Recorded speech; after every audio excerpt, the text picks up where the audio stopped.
Dans cette vidéo, nous allons rappeler la définition d'un quotient d'un nombre entier A par un nombre entier B. Donc le quotient d'un nombre entier A par un nombre entier B, évidemment différent de 0, c'est le nombre qui multiplié par B donne A. Ça veut dire que en fait, on cherche le nombre combien de fois B dans A. Ce n'est pas forcément un nombre décimal, mais c'est un nombre qu'on va noter A sur B et qui vérifie la multiplication à trous B fois quelque chose égale A. En effet, puisque avec cette multiplication à trous, on se demande combien de fois B dans A. C'est cette même question que l'on se pose quand on effectue la division de A par B. Donc A sur B, c'est la valeur exacte de la division A divisé par B. On va donc pouvoir dire que le quotient de A sur B, le nombre A sur B en écriture fractionnaire, c'est le résultat de la division de A par B, parce que le nombre A sur B vérifie la multiplication B fois A sur B égale A.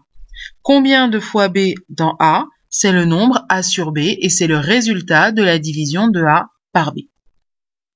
Concrètement, si on prend l'exemple 8 tiers, c'est le nombre qui vérifie combien de fois 3 dans 8. C'est donc le résultat de la division de 8 par 3. Alors, cette division, si vous la posez, vous verrez que elle ne s'arrête pas. Combien de fois 3 dans 8? 2 fois. 2 fois 3, 6, il reste 2. Si j'abaisse un 0, combien de fois 3 dans 20? 6. 6 fois 3, 18, il reste 2. Et donc, j'ai toujours le même reste. Donc, cette division ne s'arrête pas. Je n'ai pas d'écriture décimale pour ce nombre. Je vais donc conserver l'écriture fractionnaire 8 tiers. 8 tiers, c'est le nombre qui vérifie l'égalité suivante.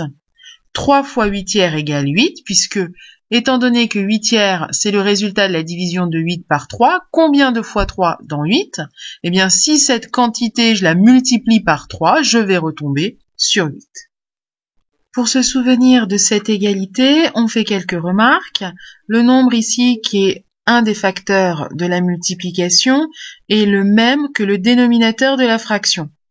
Et le nombre qui est au numérateur de la fraction est le même que le résultat de cette multiplication.